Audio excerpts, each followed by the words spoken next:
Good evening and thanks for choosing Redwood News. I'm John Kennedy O'Connor. We begin with breaking news. A grand jury report released late this afternoon and just days before the election is levelling new accusations at Humboldt County's embattled auditor-controller. That grand jury report largely blames auditor-controller Karen Paz-Dominguez for what it calls the county's, quote, fiscal chaos. Grand jurors say the county has suffered $2.3 million in losses and has $9.7 million more at risk. And the scathing report cites what it calls significant deficiencies in the performance of Ms. Paz-Dominguez. She has called a news conference for tomorrow afternoon to respond to the findings. Humboldt County elections officials are busy gearing up for the June 7th election, which is now just days away, where Ms. Paz-Dominguez is among the incumbents vying for re-election. Officials are urging voters to cast their ballots, saying the ballot returns so far are well below average. Of the 85,000 ballots mailed out to voters, only a fraction have been returned. Officials say voter turnout for primary elections is often low, but not as low as what they're seeing around this time. Re-election. We've been receiving vote-by-mail ballots in through the mail and through our drop boxes. It's been a low turnout so far. We've mailed out over 85,000 ballots to active registered voters in the county, and so far we've received back about 11,000, so that's just about 13%. If you haven't voted yet, you can do so by dropping off your ballot at an official Dropbox location, or you can cast your ballot in person on Election Day, June 7th at any polling location. As many of you here on NBC3 and Redwood CBS have watched just over an hour ago, President Biden addressed a nation gripped by gun violence, urging action by Congress. Recent massacres in New York, Texas and Oklahoma have reinvigorated discussions on how to curb America's rampant gun violence. President Biden called on lawmakers to take action just a day after the most recent mass shooting in Tulsa. Among other things, the president called for the repeal of the liability shield protecting gun manufacturers from prosecution. He also said the assault weapons ban should be reinstated. Failing that, President Biden said the age to purchase an assault weapon should be raised to 21. The president says he doesn't want to take away anybody's guns, but insisted something has to be done. We'll have more on the president's remarks and reaction coming up tonight on Redwood News at 11. We turn our focus now from the gun violence crisis to the fentanyl crisis, which has hit hard here in Humboldt County. A new specialised Fortuna police team has made a big crackdown on fentanyl over the past month. That's according to data released by the police department today. It says 10 people were arrested for a variety of narcotics violations involving fentanyl. In one of those operations, Fortuna police say 2 of those arrested were found in possession of nearly 2 ounces of the drug. There's been another death due to COVID-19 here along the North Coast to tell you about. Del Norte County announced that death in its first COVID report since the Memorial Day holiday period. That individual who died had been hospitalised and raises the pandemic death toll to 50 in Del Norte County. As of now, there are no other hospitalisations. The number of active cases as of today is at 82, with 59 new cases tallied since last Thursday. Over the past 2 weeks, there have been almost 90 cases reported. As for Humboldt County, we brought you their weekly COVID-19 report yesterday, and while there were no new deaths, there were 8 more hospitalisations and several hundred new cases occurring over the past week. The CHP today is confirming that a Eureka man has died and a Eureka woman was injured in a traffic crash over in Trinity County. That deadly crash taking place yesterday afternoon along Highway 299. Investigators say that vehicle ran off the side of the road, down an embankment and into the Trinity River, where it was submerged. The 61-year-old Eureka man driving the car was pulled out of the water by nearby rafters, but he later died. The 39-year-old woman passenger managed to free herself and swim to shore. The names of the pair have not yet been released. New at 6, a major new development involving plans to utilise abandoned rail lines for the Redwood Coast Trail. It appears that State Senator Mike Maguire's proclamation last night that toxic coal train plans were derailed may have been premature. He said backers of the coal train missed the deadline to submit a federal request to take over the abandoned rail line running through Humboldt County.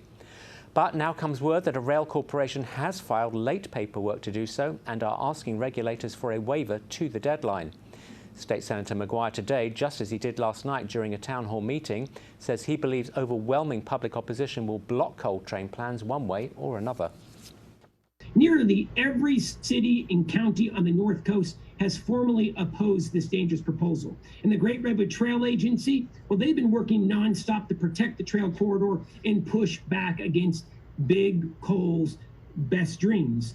And you know what? Because of each and every one of you, because of your hard work, tonight we are able to announce, and this is late breaking, we have finally able to put a nail in the coffin of Big Coal. We have beat back Big Coal and the toxic coal train. This is amazing news. This is late breaking from the federal government tonight. The state senator and Congressman Jared Huffman are making their opposition known to regulators extending the deadline, which they say would give special treatment to the coal industry. With some of the highest gas prices in the nation occurring here along the North Coast, some may want to consider public transport. The City of Arcata and the Mad River Transit System want to make it easier for you. They are offering free bus rides for the entire month of June. Officials want more members of the community to use the public transport system frequently. So that's the impetus for the free rides offering. Officials say they want everyone to see that the bus system is a safe, affordable and environmentally friendly way to travel.